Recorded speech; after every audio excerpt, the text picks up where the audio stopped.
بسم اللہ الرحمن الرحیم رب اشرح لی صدری ویسر لی امری واحلل عقدۃ من لسانی یفقہوا قولی اللہم ارنا الحق حقا وارزقنا اتباعہ وارنا الباطل باطلا وارزقنا اجتنابہ۔ پیارے ناظرین اکرام، السلام علیکم ورحمۃ اللہ۔ آپ دیکھ رہے ہیں حقائق ٹی وی اور میں ہوں آپ کا اپنا میزبان شعیب سید، کچھ نئے حقائق کے ساتھ۔ ناظرین اکرام، صوبیدار عبدالخلیل صدیق نے 1100 قبائلیوں کو سرے عام قتل کرنے پر کوئین وکٹوریہ سے ملٹری کراس کا ایوارڈ پایا۔ یہ صوبیدار صاحب مولانا فضل الرحمان صاحب کے دادا حضور تھے۔ مولانا فضل الرحمان صاحب کے والد محترم مولانا مفتی محمود صاحب ایک مذہبی اور سیاسی رہنما تھے، لیکن اس کے باوجود بھی ان کا کہنا تھا اللہ پاک کا کرم ہے کہ اس نے مجھے پاکستان کے قیام کے گناہ میں شامل نہیں کیا۔ مولانا مفتی محمود صاحب نے حضرت قائد اعظم رحمت اللہ علیہ کے خلاف سرے عام مخالفت کی تحریک چلائی۔ مولانا اور ان کے ساتھی کانگریسی مولویوں نے حضرت قائد اعظم رحمت اللہ علیہ کو کافر اعظم اور پاکستان کو پلیدستان کہا۔ ان ملاؤں نے قائد اعظم پر کفر کے فتوے لگائے۔ ان کانگریسی مولویوں کا کہنا تھا حضور صلی اللہ علیہ وآلہ وسلم اگر آخری نبی نہ ہوتے تو مہاتما گاندھی آخری نبی ہوتے۔ اور میں بالکل بچہ پڑھا یقین جانو میں مننا کہ مولویوں دی غلطی لے ڈبی۔ اج داڑھی منے نہ ہوندے کرسیاں تے، علماء ہوندے پاکستان دی کرسیاں تے، شریعت چل دی انہاں دا اپنا گناہ۔ جدوں پاکستان دا جھنڈا سی قائد اعظم دا ساتھ نہ دتا، دنیا نے فخر کہ مولوی اسے ہندوؤں دے نال انہاں دی اپنے گناہ جڑا پھڑ کے بہ گیا نوں امت نے بعد اعتبار نہیں کیتا۔ انہاں آکھیا جنہ مرضی نیک بندے پھر تسی وہی بڑے مجرم۔ گاندھی دے نال لڑے سی، ہندوؤں دے جنازے نہ ساڈے آرم جاندے سی مڑیاں چ انہاں دے، اور جناب گاندھی دے قید انہوں نے کپڑے جڑے سی کھدر دے پا لے۔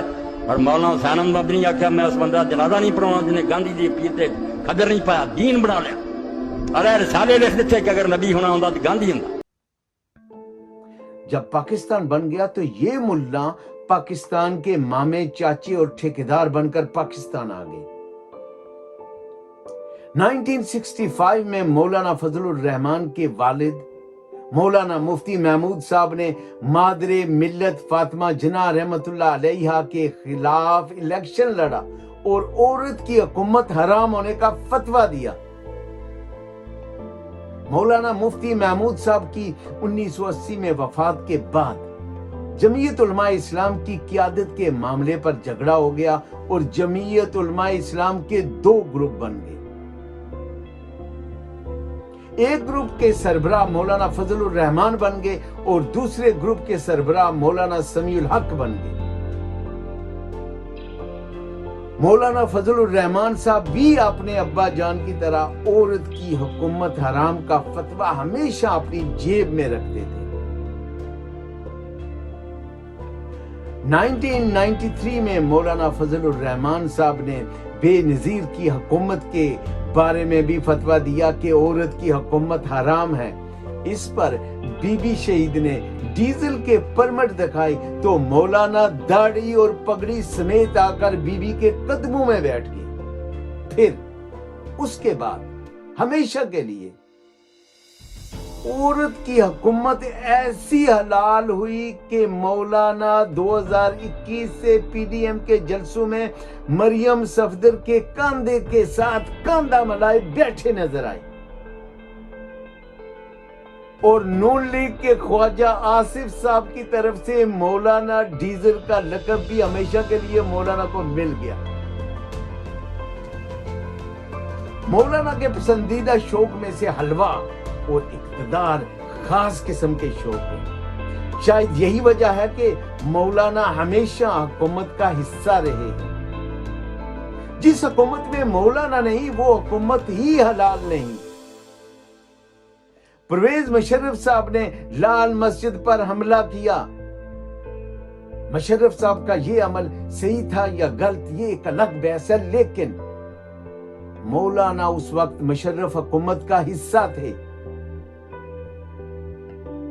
پرویز مشرف صاحب نے مولانا کو 1200 کنال زمین 200 روپیہ کنال کے حساب سے دی. شاید اسی وجہ سے مولانا کی زبان ہمیشہ کے لیے صرف مشرف صاحب کے خلاف ہی نہیں بلکہ ہر سیاسی بدفعلی اور برائی کے خلاف بند ہو گئی. مولانا 10 سال کشمیر کمیٹی کے چیئرمین رہے. کبھی کشمیریوں کے حق میں یا کبھی عالمی پلیٹ فارم پر کوئی بات نہیں کی بلکہ الٹا فتویٰ دیا کہ مسئلہ کشمیر کے حل سے پاکستان کا نقصان ہوگا. میاں محمد نواز شریف صاحب نے ہندوؤں کے بھگوان اور مسلمانوں کے اللہ پاک کو ایک کر دیا. قادیانیوں کو مسلمانوں کا بھائی بنا دیا. مولانا نے چپ کا روزہ نہ توڑا. نون لیگ نے ختم نبوت بل پیش کر کے تحفظ ناموس رسالت پر ضرب لگائی.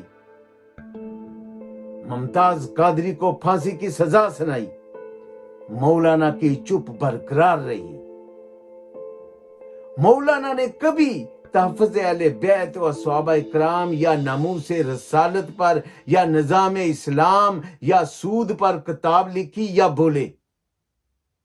نہ کبھی کتاب لکھی نہ کبھی بولے بلکہ جس عمران خان نے ناموس رسالت کا عالمی قانون بنوا کر عالمی سطح پر نافذ کروایا, تفسیر قرآن اور سیرت النبی کو میٹرک تک نصاب میں لازمی قرار دیا, اسے مولانا نے یہودی ایجنٹ قرار دیا اور خود امریکنوں کے ڈرون حملوں کے اجازت نامے پر دستخط کیے اور اسرائیل کو تسلیم کرنے کی تجویز بھی پیش کی.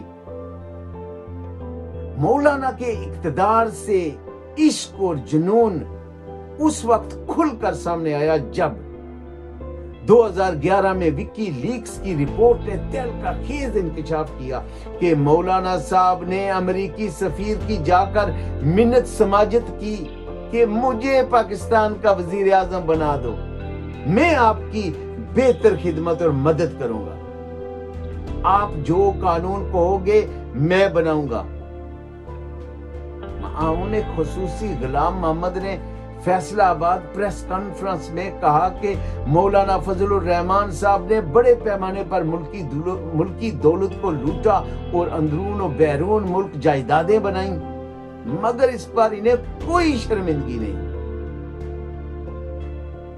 مولانا نے خیبر پختونخوا میں زمینیں لیں, لوٹ مار اور کرپشن کی کمائی سے دبئی میں فلیٹ لیا, ڈیرہ اسماعیل خان میں گھر اور 5 ایکڑ زرعی اراضی لی, چک شہزاد اسلام آباد میں 3 ارب روپے سے زائد مالیت کی پراپرٹی خریدی. گل وزیر اور اس کے صاحبزادوں کو فرنٹ مین رکھا, جس کی وجہ سے نیب نے فضل الرحمان صاحب کو 26 سوالوں پر مشتمل ایک سوال نامہ بھیجا, جس پر نیب نے مولانا کی ملکیتی جائیدادوں کا ذریعہ آمدن پوچھتے ہوئے انہیں ہدایت کی کہ اپنا سالانہ ذرائع آمدن کی تفصیل بتائیں. ڈی آئی خان میں 64 کنال کی مختلف اراضی خریدنے اور بیٹے کے نام خریدی گئی 2 کنال 15 مرلہ زرعی زمین خریدنے اور ملتان کینٹ میں بیٹے کے نام 5 مرلہ زرعی زمین خریدنے کا ذریعہ آمدن بتائیں. نیب نے کہا اپنے اور خاندان کے فروخت شدہ اثاثوں کی تفصیل دیں, دوسروں کے نام پر تعمیر کردہ ہوٹل, دکانوں اور گھروں کی تفصیل بھی دیں, اور یہ بتائیں آپ کی پارٹی کو فنڈنگ کون کرتا ہے.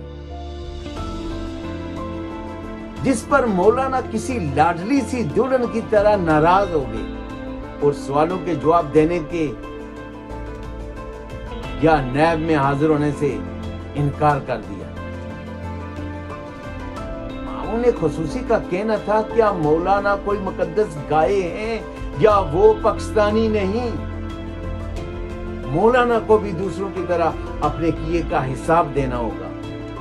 میں مولانا صاحب کو یاد دلاتا چلوں، مولانا آپ کو بھی دوسروں کی طرح اپنے کیے کا حساب اس دنیا میں بھی دینا پڑے گا اور اخروی دنیا میں بھی۔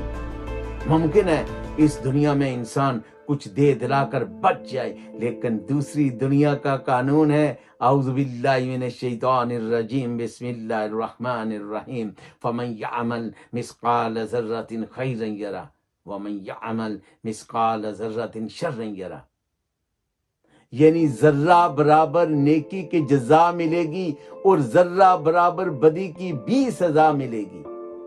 علماء اکرام انبیاء اکرام کے وارث ہوتے ہیں، امت کے روحانی والدین ہوتے ہیں، قابل عزت و احترام ہوتے ہیں، لیکن جو علماء اکرام ہمارے ان مولانا صاحب جیسے ہیں، ان کے بارے میں آقا کریم صلی اللہ علیہ وآلہ وسلم نے فرمایا، مجھے اندیشہ ہے میری امت میں ایک زمانہ ایسا بھی آئے گا کہ اسلام کے نام کے سوا کچھ نہیں بچے گا، قرآن میں ایک رسم اور حروف کے سوا کچھ نہیں بچے گا، مسجدیں آباد تو ہوں گی لیکن ہدایت سے خالی ہوں گی، اور ان کے علماء آسمان کی چھت کے نیچے کی بدترین مخلوق ہوں گے، ان کے اندر سے ہی فتنہ شروع ہوگا اور ان کے اندر ہی ختم ہوگا، یعنی اپنے اپنے فرقے کے لوگوں کے جذبات کو بھڑکائیں گے اور مسلمانوں کے اندر فرقہ واریت اور اختلاف کو ہوا دیں گے، جیسا کہ ہم سب کے سامنے ہے۔ اللہ پاک ہمارے حال پر رحم و کرم فرمائے، ہمیں اور ہمارے ان مولانا صاحب کو ہدایت عطا فرمائے، آمین یا رب العالمین۔ ناظرین کرام، ہماری کسی بات سے کسی بہن بھائی کی دل آزاری ہوئی ہو تو ہم معذرت خواہ ہیں۔ جن حضرات نے حقائق ٹی وی کو سبسکرائب نہیں کیا، سبسکرائب کر لیں اور بیل آئیکن کو دبا دیں تاکہ ہماری ہر نئی آنے والی ویڈیو آپ تک بر وقت پہنچ سکے اور آپ کا اور ہمارا یہ رابطہ برقرار رہے۔ اپنا اپنے گرد و نواح اور اپنے اس چینل کا خیال رکھیں، شاد رہیں، آباد رہیں، خوشیاں اور محبتیں بانٹتے رہیں۔ پاک فوج زندہ باد، پاکستان پائندہ باد۔ اللہ نگہبان۔